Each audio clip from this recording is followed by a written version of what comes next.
fishing news is brought to you by Navionics, Okuma, Yozuri, Evinrude, Lama Glass, and the Star Island Yacht Club in Montauk, New York. Nighttime temperatures in the 60s, daily highs in the low to mid 80s at the Jersey Shore Thursday and Friday. Forecasted for the 70s for this Labor Day weekend ahead. I'm Jim Hutchinson with the New Jersey, Delaware Bay edition of the Fisherman magazine. This weather, and of course this fact that we have the 3-day Labor Day weekend, it's hard not to think about the fall and the fall run. In fact, I'm here at Surf City Bait and Tackle. The LBI Surf Fishing Classic will kick off October 5th, but registrations open this weekend here at Surf City at Fisherman's headquarters in Ship Bottom and Jingles in Beach Haven. Now, if you're one of the early entrants to this 9-week tournament that kicks off October 5th, you get some special goodies. You get the brand new LBI Surf Fishing Classic hat, 65 years. You also get a free piece of Panzone's Pizza. You also get a pretty cool t-shirt that goes along with it, with that great logo. So those registrations start this weekend. And also, be sure to keep an eye out. They've got some sweatshirts that are going to be available later on this season as well as they celebrate 65 years.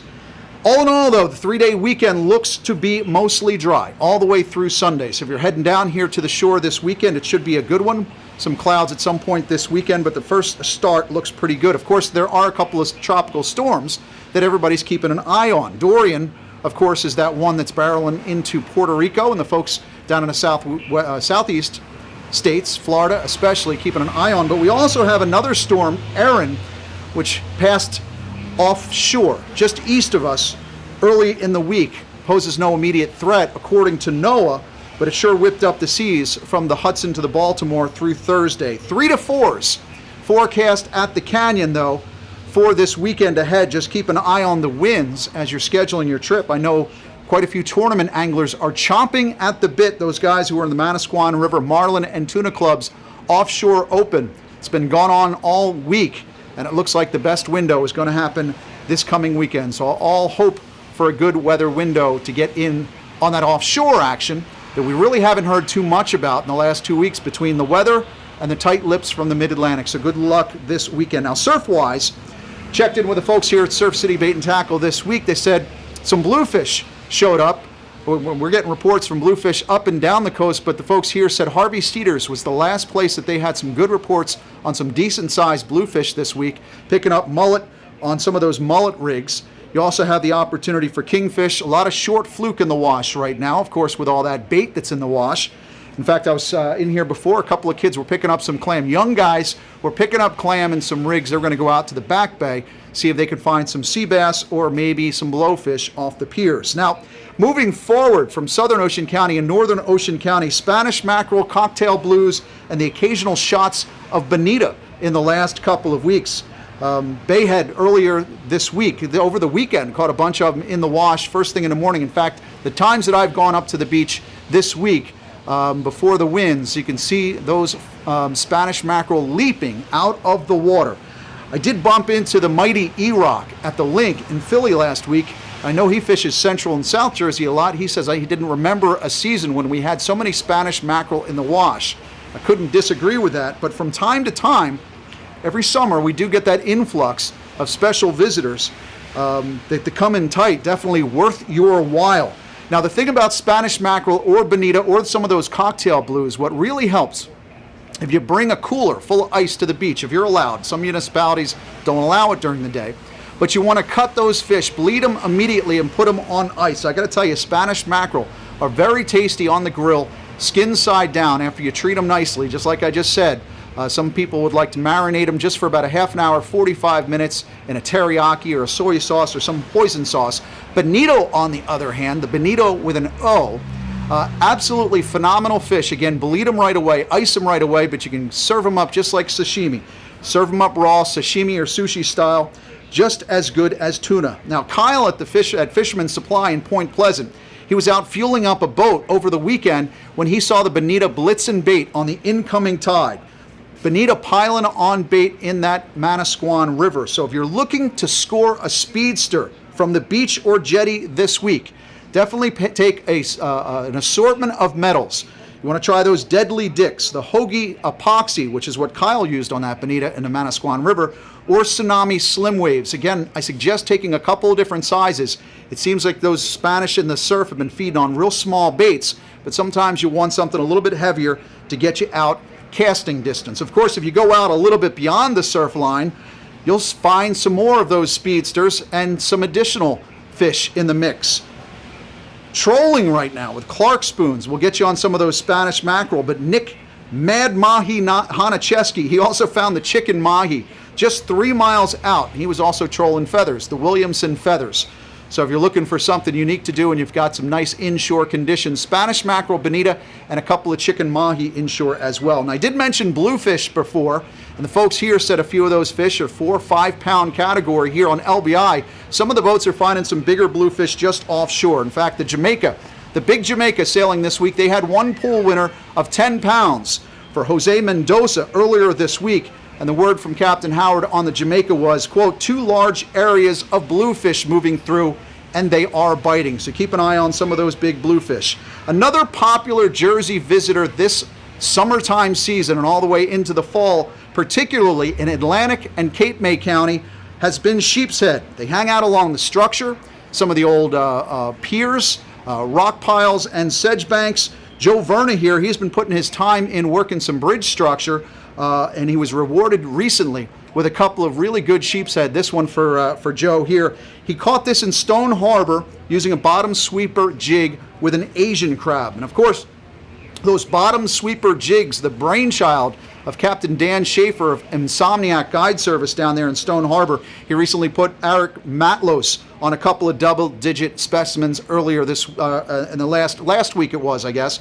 So those sheep's head are definitely biting. Even Dante White Claw Soriente lets me know that his magic tail crab jigs are getting it done in Ocean, Burlington County, in Great Bay. So he got on them there.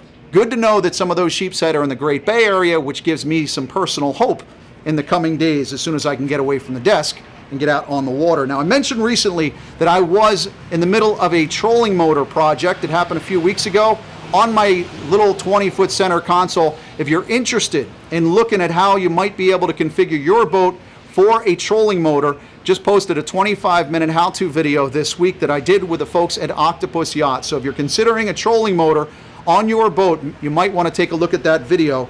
It's on thefisherman.com. It's great for togs, sheep's head, wind against tide, and of course some of the striped bass on those creeks. Of course, we got a lot of bait piling up out there. It's stacking up. We got the finger mullet, the peanut bunker, even in the wash, which is driving those bonita and Spanish mackerel in, a lot of spearing.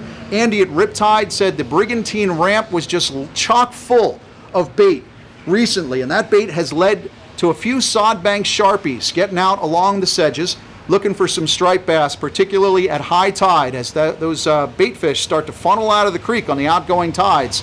It's a great chance to hit them. In fact, Chris Madison, he showed us just what can happen when you get out there with some of those swim shads and small poppers this time of year. Again, that trolling motor is great for just staying stationary on one particular creek mouth and throwing up there. Now, meanwhile, if we head farther up to the northern part of the coast, North Jersey, that's where those double-digit doormats are starting to bite, driving folks to the deeper water. Like Ambrose, happens every year this time of year. Staten Island's Walt Fisher let me know over the weekend that he had a good week in Ambrose Channel last week. 3 over 9 pounds, 1 over 8 pounds, and another 10 over 6 pounds, including this 9.1 pounder for his wife Kim, her personal best. Not too bad. Again, the best fluke catches typically come from the deep water this time of year, also on that structure. Axel Carlson and all the New Jersey artificial reef sites, all the way down to the Delaware reef sites. That's where you're going to find some big fluke. You're also going to find them wherever you see some of that bait stacking up, right behind the inlets. We're getting some reports in the inlets as well of some better fish as this bait starts to get ready to make its move. Now, while it's true that the crowds will be descending upon the Jersey shore this weekend, it always feels like around Labor Day, that tilt along the beaches. I do know a lot of folks who head for the hills come Labor Day weekend. Lakes, streams, and rivers will see quite a bit of activity this holiday weekend as well. Particularly, one particular stretch that doesn't always get a lot of attention. I think it will this weekend. At least that's what our George the Pocono Outdoors guy thinks. Well, hey, thanks, Jim. You know, one of the things that we haven't really talked about was the Big D, the Delaware River. And I'll tell you what, it's starting to get real active. Here's our friend and New Jersey adventurer Ken Beam out with John Fasanello, and they're out wrangling catfish on the Delaware. And they got into a couple of really nice channel cats, and look, Ken even got into the 17-pound flathead. What a beast! Good job, Ken. Now, our other good friend, Eric Goodstall, was out in the Delaware catching a bunch of bass. Several days, and he got a couple of really nice fish. These are something to be really proud of. And now something else, the stripers are finally turning on here. I know we've been trying to catch them all summer long, and we've even got skunked a couple of weekends. But here's our Josh Taylor out with our friend Jeremy Green, and look, they finally scored on a couple of these schoolie stripers. They're up chasing bait, catching them on topwater, but Josh said the water temperature down just a couple degrees made all the difference. So we'll be out this weekend trying to track them down for sure. But for now, from Pennsylvania, I'm George, your Pocono Outdoors guy. Well, thanks for that reminder, George. Those New Jersey striped bass hearings are coming up. In fact, in New Jersey, Tuesday, September 3rd, 6 p.m., Roselle Park Borough Hall. That's at 110 East Westfield Avenue in Roselle Park. That's at 6 p.m. Wednesday, September 4th at 6 p.m. It's at the Ocean City Library, 1725 Simpson Avenue in Ocean City. And then the following Thursday, September 12th, just over the bridge here, Bay Avenue Community Center, 775 East Bay Avenue in Manahawk, and all that discussion about coast-wide striped bass and future measures for the year. Of course, in Delaware, it's Friday. This Friday, August 29th at 6 p.m. at the DNREC Auditorium, 89 Kings Highway in Dover. More about those options in the September edition of the Fisherman magazine. We also have a story on circle hooks, part of the options, party boat tuna, and a host of surf-related articles to celebrate our post-Labor Day fall opportunities along the shore. Pick it up at your favorite tackle shop, marina, or convenience store, all locally geared towards New Jersey, Delaware Bay fishing action and all the events coming up in September. Now again, if you're on LBI this weekend, stop in here to Surf City Bait and Tackle, Fish Heads, or Jingles, and get in on the early registration for the 65th annual LBI Surf Fishing Classic. Have a wonderful weekend this weekend ahead.